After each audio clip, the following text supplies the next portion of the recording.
So hi friends, welcome to our channel. Friends, మీరు ఏ jobs వదిలినా సరే ఈ యొక్క జాబ్స్ని అయితే ఎటువంటి పరిస్థితుల్లో కూడా మిస్ అయితే చేసుకోవద్దు గైస్. ఎందుకంటే మనకి 85,000 పర్ మంత్ శాలరీ అనేది మంత్లీ పే చేయడం జరుగుతుంది.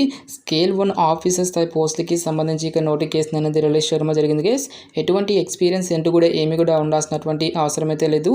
మన యొక్క సొంత రాష్ట్రంలోనే ఎగ్జామినేషన్ సెంటర్స్తో పాటు జాబ్ పోస్టింగ్ అనేది కూడా ఇవ్వడం అయితే జరుగుతుంది. కాబట్టి ఎలిజిబిలిటీ ఉన్నటువంటి ప్రతి ఒక్క క్యాండిడేట్ కూడా ఇక రిక్రూట్మెంట్కి అప్లై అయితే చేసుకోండి. ఫస్ట్ టైం మన ఛానల్ని విజిట్ చేస్తున్నా కనుక సబ్స్క్రైబ్ అయితే చేసుకోండి. అదేవిధంగా పక్కనే వస్తే బెల్ ఐకాన్ కూడా యాక్టివేట్ చేసి పెట్టుకోండి ఫ్రెండ్స్. మీరు ఇచ్చేటువంటి లైక్స్ చాలా ఎంకరేజింగ్ అండ్ మోటివేషన్గా ఉంటాయి కాబట్టి సో ప్రతి ఒక్కరు కూడా వీడియోని లైక్ చేసి మీ ఫ్రెండ్స్ అండ్ ఫ్యామిలీ మెంబర్స్కి అయితే షేర్ చేయండి ఫ్రెండ్స్. డిస్క్రిప్షన్లో WhatsApp and Telegram channel link అనేది ఇవ్వడం జరిగింది. ఇంట్రెస్ట్ ఉన్న వాళ్ళు జాయిన్ అయితే అవ్వండి. ఫ్రెండ్స్, ఈ యొక్క పోస్టులకి సంబంధించి ఇంపార్టెంట్ డేట్స్ విషయానికి వచ్చేటదే కనుక సో మనకి మార్చ్ 21 నుంచి కూడా అప్లికేషన్ ప్రాసెస్ అనేది స్టార్ట్ కావడం జరుగుతుంది.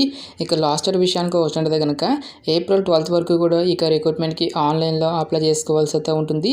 ఇక పోస్టులకి సంబంధించి ఆన్లైన్ ఎగ్జామినేషన్ వచ్చేసరికి మే ఆర్ జూన్లో కండక్ట్ చేస్తామని చెప్పేసి ఇక్కడ మనకి టెంటేటివ్గా డేట్స్ అనేవి ఇవ్వడం జరిగింది. గాయస్, మనకి ఈ యొక్క నోటిఫికేషన్ వచ్చేసరికి the oriental insurance company limited అనేటువంటి ఈ యొక్క కేంద్ర ప్రభుత్వ సంస్థ నుంచి స్కేల్ 1 అడ్మినిస్ట్రేటివ్ ఆఫీసర్ లెవెల్ జాబ్స్కి సంబంధించి ఇక నోటిఫికేషన్ అనేది రిలీజ్ చేయడం జరిగింది గైస్. సో ఈ యొక్క నోటిఫికేషన్కి ఆల్ ఇండియన్ నేషనల్ సిటిజన్స్, మీరు ఈ రాష్ట్రానికి చెందినటువంటి both male and female candidates ఇద్దరు కూడా ఇక జాబ్స్కి అప్లై అయితే చేసుకోవచ్చు.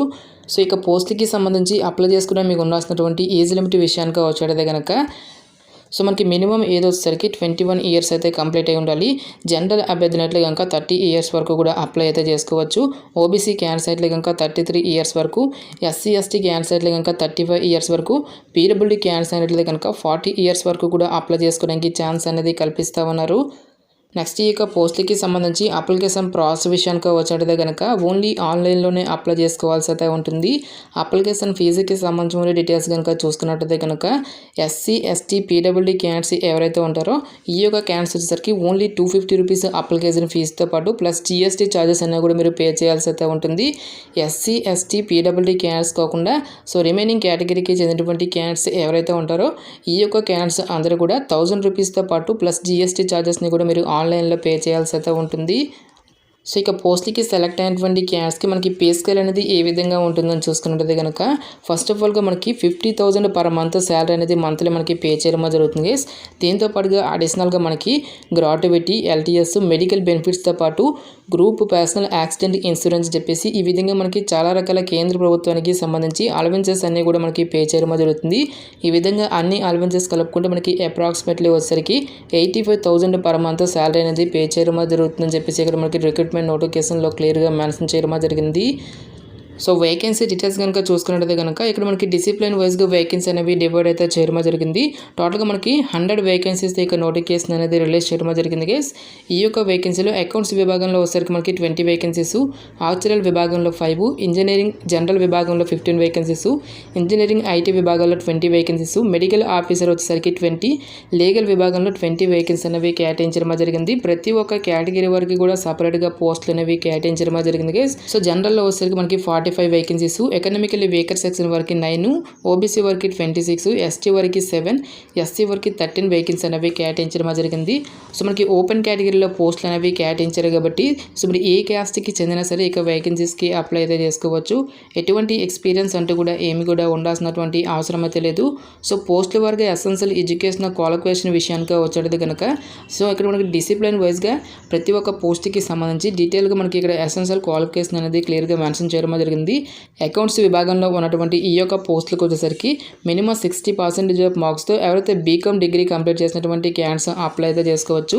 సో ఈ యొక్క క్వాలిఫికేషన్ లేకపోతే ఎంబీఏ ఫైనాన్స్ చేసినా సరే లేదంటే చార్టర్డ్ అకౌంటెంట్స్ చేసినా సరే ఇక జాబ్స్కి అప్లై అయితే చేసుకోవచ్చు.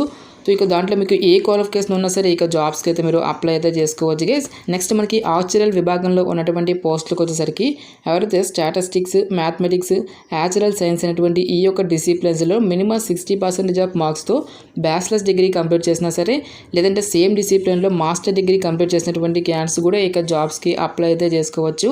నెక్స్ట్ మనకి ఇంజనీర్స్ ఐటీ విభాగంలో ఉన్నటువంటి పోస్టులకు వచ్చేసరికి ఎవరైతే information technology, computer science, electronics and communication అనేటువంటి ఈ యొక్క డిసిప్లిన్స్లలో బీఏ ఆర్ బీటెక్ కంప్లీట్ చేసిన సేమ్ డిసిప్లిన్లో ఎంఈ ఆర్ ఎంటెక్ చేసినటువంటి క్యాండిడేట్స్ కూడా ఇక జాబ్స్కి అప్లై అయితే చేసుకోవచ్చు. సో మనకి ఎంసీఏ చేసినటువంటి క్యాండిడేట్స్ కూడా ఇక జాబ్స్కి అప్లై చేసుకోవచ్చు అని చెప్పేసి ఇక్కడ మనకి జాబ్ డీటెయిల్స్లోనే క్లియర్గా ఇవ్వడం జరిగింది. నెక్స్ట్ ఇంజనీర్స్ జనరల్ విభాగంలో ఉన్నటువంటి పోస్టులకు వచ్చేసరికి ఎవరైతే automobile, mechanical, electrical, civil, chemical, power, industrial, instrumentation engineering అనేటువంటి ఈ యొక్క విభాగాల్లో మినిమం 60% ఆఫ్ మార్క్స్తో బీఏ ఆర్ బీటెక్ చేసినటువంటి క్యాండిడేట్స్ అప్లై అయితే చేసుకోవచ్చు. సేమ్ డిసిప్లిన్స్లో మరి ఎంఈ ఆర్ ఎంటెక్ చేసినటువంటి క్యాండిడేట్స్ కూడా ఇక జాబ్స్కి అప్లై అయితే చేసుకోవచ్చు గైస్. నెక్స్ట్ డాక్టర్స్ విభాగంలో ఉన్నటువంటి పోస్టులకు వచ్చేసరికి ఎవరైతే ఎంబీబీఎస్ కానీ లేదంటే బీడీఎస్ కంప్లీట్ చేసినటువంటి క్యాండిడేట్స్ ఇక జాబ్స్కి అప్లై చేసుకోవాల్సి అయితే ఉంటుంది. ఫైనల్గా మనకి లీగల్ విభాగంలో ఉన్నటువంటి పోస్టులకు వచ్చేసరికి ఎవరైతే లా విభాగంలో బ్యాచిలర్స్ డిగ్రీ కంప్లీట్ చేసినటువంటి క్యాండిడేట్స్ ఉంటారో ఆ యొక్క క్యాండిడేట్స్ మాత్రమే ఇక జాబ్స్కి అప్లై చేసుకోవాల్సి అయితే ఉంటుంది. ఎటువంటి ఎక్స్పీరియన్స్ అంటూ కూడా ఏమి కూడా ఉండాల్సినటువంటి అవసరం అయితే లేదు గైస్. సో ఇక నోటిఫికేషన్ ద్వారా భర్తీ చేసినటువంటి యొక్క స్కేల్ 1 అడ్మినిస్ట్రేటివ్ ఆఫీసర్ లెవెల్ జాబ్స్కి సంబంధించి సెలక్షన్ ప్రాసెస్ అనేది ఏ విధంగా ఉంటుందని చూసుకున్నట్లయితే కనుక టోటల్గా ఇక్కడ 3 స్టేజెస్లో ఇక సెలక్షన్ అనేది కంప్లీట్ అయితే చేయడం జరుగుతుంది. ఫేజ్ 1లో మనకి ప్రిలిమినరీ ఎగ్జామినేషన్ అనేది కండక్ట్ అయితే చేయడం జరుగుతుంది. ఫేజ్ 1 వచ్చేసరికి టోటల్గా మనకి 100 మల్టిపుల్ చాయిస్ క్వశ్చన్కి సంబంధించి ఇక టెస్ట్ అనేది కండక్ట్ చేయడం అనేది జరుగుతుంది. సో టాపిక్స్ కనుక చూసుకున్నట్లయితే కనుక ఇంగ్లీష్ లాంగ్వేజ్ నుంచి 30 questions, reasoning ability, quantitative aptitude అనేటువంటి ఈ యొక్క టాపిక్స్ నుంచి మనకి రిలేటెడ్గా క్వశ్చన్స్ అనేవి అడగడం అనేది జరుగుతుంది. ఫేజ్ 1 వచ్చేసరికి టోటల్గా మనకి 60 మినిట్స్ పాటు కూడా ఇక టెస్ట్ అనేది కండక్ట్ చేయడం అనేది జరుగుతుంది గైస్. ఓన్లీ ఇంగ్లీష్ లాంగ్వేజ్ మాత్రమే మనకి ఇక క్వశ్చన్స్ అనేవి రావడం జరుగుతుంది. సో ఎవరైతే ఇక ప్రిలిమినరీ ఎగ్జామినేషన్ని క్లియర్ చేసినటువంటి క్యాండిడేట్స్కి ఫర్దర్గా మనకి మెయిన్ ఎగ్జామినేషన్ అనేది కూడా కండక్ట్ అయితే చేయడం జరుగుతుంది. ఇక మెయిన్ ఎగ్జామినేషన్ వచ్చేసరికి టోటల్గా మనకి 200 మార్క్స్కి అయితే ఉంటుంది గైస్.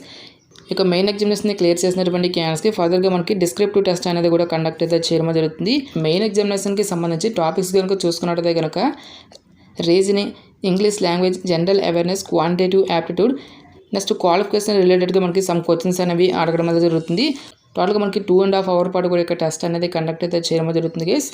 సో మనకి స్టేజ్ 1తో పాటు స్టేజ్ 2కి సంబంధించి నెగిటివ్ మార్క్స్ కనుక చూసుకున్నట్లయితే కనుక ఈచ్ వన్ కరెక్ట్ ఆన్సర్కి మనకి 1 మార్క్ అనేది కేటాయిస్తారు. ప్రతి రాంగ్ ఆన్సర్కి కూడా మనకి 1/4 నెగిటివ్ మార్కింగ్ అనేది కూడా ఉంటుంది అని చెప్పేసి ఇక్కడ మనకి జాబ్ డీటెయిల్స్లో నాకు క్లియర్గా ఇవ్వడం జరిగింది. సో డిస్క్రిప్టివ్ టెస్ట్కి సంబంధించిన డీటెయిల్స్ కనుక చూసుకున్నట్లయితే కనుక టోటల్గా 30 minutes పాటు కూడా కండక్ట్ చేయడం జరుగుతుంది 30 మార్క్స్కి. సో టాపిక్స్ కనుక చూసుకున్నట్లయితే కనుక లెటర్ రైటింగ్కి సంబంధించి 10 మార్క్స్, ఎస్ఐకి సంబంధించి 20 మార్క్స్ అనేవి కేటాయించడం జరిగింది. ఎవరైతే ఇక డిస్క్రిప్టివ్ టెస్ట్ను కూడా క్లియర్ చేసినటువంటి క్యాండిడేట్స్కి ఫైనల్గా మనకి ఇంటర్వ్యూ అనేది షెడ్యూల్ చేసి ఇక రిక్రూట్మెంట్కి సెలక్షన్ అనేది కంప్లీట్ అయితే చేయడం జరుగుతుంది. ఎగ్జామినేషన్ సెంటర్స్కి సంబంధించిన డీటెయిల్స్ కనుక చూసుకున్నట్లయితే కనుక ఫేజ్ 1 వచ్చేసరికి ఆంధ్రప్రదేశ్ అభ్యర్థులంటే కనుక విజయవాడ, విశాఖపట్నం, ఒంగోలు అనేటువంటి ఈ యొక్క లొకేషన్లో మనకి ఎగ్జామినేషన్స్ అనేవి కండక్ట్ అయితే చేయడం జరుగుతుంది. నెక్స్ట్ తెలంగాణ అభ్యర్థులకి సంబంధించిన డీటెయిల్స్ కనుక చూసుకున్నట్లయితే కనుక హైదరాబాద్ అండ్ రంగారెడ్డి అండ్ వరంగల్ అనేటువంటి ఈ యొక్క లొకేషన్లో మనకి ఫేజ్ 1 అనేది కండక్ట్ చేయడం జరుగుతుంది. ఫేజ్ 2 మాత్రం ఆంధ్రప్రదేశ్ అండ్ తెలంగాణ 2 రాష్ట్రాల అభ్యర్థులు కూడా ఓన్లీ హైదరాబాద్ లొకేషన్లో మాత్రమే ఇక ఎగ్జామినేషన్స్ అనేవి కండక్ట్ చేయడం అనేది జరుగుతుంది. గాయస్ మనకి ఇక నోటిఫికేషన్ వచ్చేసరికి ప్రముఖ ఇన్సూరెన్స్ కంపెనీ అనేటువంటి the oriental insurance company limited అనేటువంటి ఇక కేంద్ర ప్రభుత్వ సంస్థ నుంచి ఆఫీషియల్గా రిలీజ్ అయినటువంటి ఇక అడ్మినిస్ట్రేటివ్ ఆఫీసర్ స్థాయి పోస్టులకి సంబంధించిన recruitment notification details, interest eligible candidates డెఫినెట్గా ఇక రిక్రూట్మెంట్కి అప్లై అయితే చేసుకోండి. ఇక నోటిఫికేషన్కి సంబంధించిన లింక్స్ అన్నిటిని కూడా వీడియో డిస్క్రిప్షన్లోను కామెంట్ సెక్షన్లో అయితే మెన్షన్ అయితే చేస్తాను గైస్. ఇంకా ఇక నోటిఫికేషన్కి సంబంధించి మీకు ఎటువంటి డౌట్స్ వచ్చినా సరే నాకు కామెంట్ సెక్షన్లో కామెంట్ అయితే చేయండి. ఇటువంటి మరిన్ని జాబ్ అప్డేట్స్ కోసం మన ఛానల్ని సబ్స్క్రైబ్ చేసుకొని బెల్ ఐకాన్ కూడా యాక్టివేట్ చేసి పెట్టుకోండి. సో ఇది ఫ్రెండ్స్ ఇవాల్టి వీడియో.